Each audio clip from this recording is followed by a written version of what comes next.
Lions TV full time from the King Power Stadium via Lions TV Towers. It finishes Leicester City 3, Millwall 2, a topsy-turvy game, brilliant at parts and not so good at others. I'm not going to blow my lid tonight, bearing in mind Leicester, where they've come from and where they currently are in division runaway leaders. I might blow my lid at one point due to one man and one man only, but that's unfortunately down to the manager, who I love. I rang my mate this morning. I said, "What time are you getting me?" At 9 o'clock, I rang him. "What time are you getting me? I'll meet you and we'll get up there." And then he said, "I will leave at whatever time." An hour later, I got the call saying I've got work tomorrow, so I couldn't go. And I was devastated after 5 minutes when Tom Bradshaw scores a really, really good goal. I'm not going to bang on about Bradshaw. If you give him chances in the box, then he'll make the runs and he'll score the goals. He makes brilliant runs, by the way, across the box. Did it so many times. Nearly scored the other week we played at home against Sunderland. He scored that way against Blackpool away last season. He runs from the back of the box to the front of the box, right along the line of defenders, and he gets on the end of a Murray Wallace cross on his right foot after good work from Duncan Motmore and redirects a flick header into the opposite corner. And we was well deserved of our lead at that point. For the first 20 minutes of the game, I thought we was the better side. Again, we have another chance. Watmore feeds Bradshaw through the middle. Bradshaw's falls wide, fires into the side netting. I did feel, however, it was only a matter of time that when Leicester found their feet and kicked in, no Vardy, no Iniacho, no McAteer, that they'd get into their groove. And eventually they did. We had 4 players booked in the first half. Honeyman, along with 3 of the back 4, Murray Wallace, Wes Harding, and Jake Cooper. I felt throughout the game Leicester were going down very fucking easily and screaming for everything and getting everything from the referee. But that wasn't the reason that we didn't win the game. We went in at half-time 1-0 up. But even then you could sense the players couldn't keep up that intensity. They couldn't keep up that desire and that level of intent and pressing from the front, turning the opposition over and doing really, really well. At half-time, I think the manager's talk more than likely would have been, right, keep it tight, first 10, 15 minutes and no more fucking bookings. You can't be going down to 10 men, can't be having anyone sent off. He brought McNamara on for Murray Wallace. I'm not sure whether that's because Murray Wallace was getting taken apart by the winger. Again, I don't really blame Murray Wallace for that.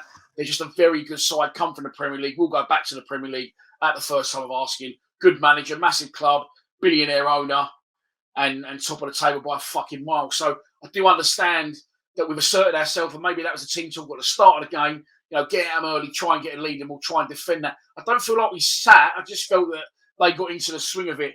As I said, we're winning at half-time, 1-0 up. I said what I thought the team talk would have been at half-time, and we're 2-1 down within 5 minutes. This is where I'm going to struggle to compose myself because the fucking goalkeeper, right? And I don't care how much he costs. I don't care how many Stoke or Wolves fans tell us he's a good player, tell us he's a good goalkeeper, injuries aside. I nearly say I shouldn't have been. Look, he isn't up to it. He isn't up to it. He looks like a nervous wreck. He's got no presence in goal. And he goes absolute walkabout. He gets a rush of blood to the head. I get that he's trying to take responsibility. He actually had a good first half where he held everything that was thrown at him by Leicester, although it wasn't really, critical saves. A couple they hit over the bar as well. But the ball into the box, there's no need to come. Absolutely no need. There's a centre-back that's come up for a header. He's got his back to goal. Cooper's there. Other defenders are there. And he just gets a rush of blood to the head. Comes flying out. He's in no man's land. He gets nowhere fucking near it. It comes off the defender's fucking head and shoulder. And it loops up and lands in the middle of the goal, exactly where he would have been standing. What I can't stand about this fucking idiot as well is he instantly does a Jordan Archer. He turns around and starts waving his hands at everyone else. Started having a go at Cooper. I just said, if I was Cooper, I would have wanted to rip his head off.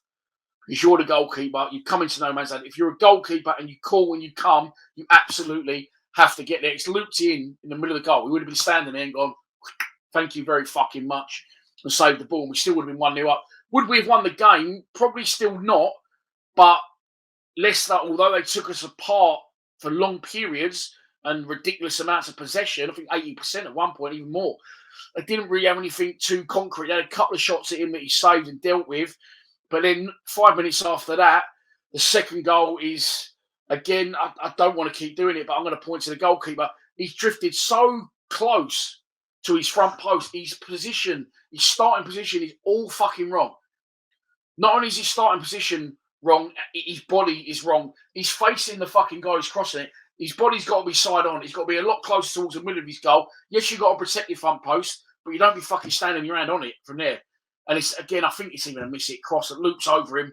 And their guy, maybe even if Van fucking touched it under the bar, it would have gone in anyway. Questions to be asked as well, maybe, about Jake Cooper, because the guy had a free fucking tap in from a yard out. And we're 2-1 down.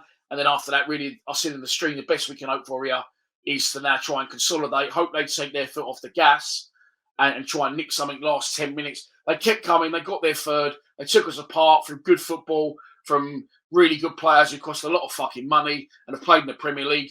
But again, it's shit defending. I don't want to dig the players out too much or the manager, because I do feel that if Joe Edwards gets the players in after the game system, if you apply yourself against Huddersfield like you have in the first half an hour stay, you show the same level of commitment, desire, pressing and togetherness, you'll definitely turn them over. We absolutely fucking have to beat Huddersfield on Saturday. They're a massive 6-pointer and it's not even Christmas.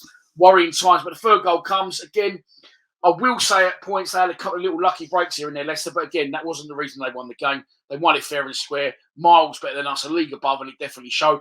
But ball comes in, Harding goes to control it, sort of stands on it, slips away from him. One of their players shoots, it hits someone, comes out, and George Hunterman tries to control the ball in a box full of fucking attackers and defenders and go on a little run. He gets taken off him. Leicester player shoots, another Leicester player fucking goes like that, hits him, sends Sarkic the wrong way. Not that I think Sarkic would have saved it if he hadn't have gone the fucking wrong way. And we're 3-1 down. Then they call the Jets, they lay off a bit, and we try and get back into the game. Like for like substitutions are made. And we get consolation in injury time. George Saville's corner comes in. Their goalkeeper, who played very high and was very good with his feet, proved that he wasn't so good with his hands and drops it under the bar. Kevin Nisbet stabs it into the roof of the net. And both our strikers get on the score sheet. Again, food for thought for the manager. Would it be worth starting both of them at home against Huddersfield? I really feel for the manager, but it was an improvement. But it's no good improving on that like we did today from Cardiff if we then go backwards again on Saturday. Take the positives from that, because there was positives, and I will credit the players. I thought they were fantastic in the first half. They did everything they could to be one up against a side that are very, very good at home and too strong for this division. Fair play again to the 898 that travelled. 2 very difficult away trips for you all to suffer in a week right before Christmas. And I really do take my hats off to you. But listen, let's not get too downtrodden about that. There was improvements again, but as I said, there is no point in being improvements if we wipe the ball again and go back to an absolute shit show on Saturday against Huddersfield. We have to take the positives from that, and we have to channel that and carry it forward into the Huddersfield game. But it's another defeat for Joe Edwards. We lose 3-2 at league leaders Leicester City. Please subscribe to Lions TV.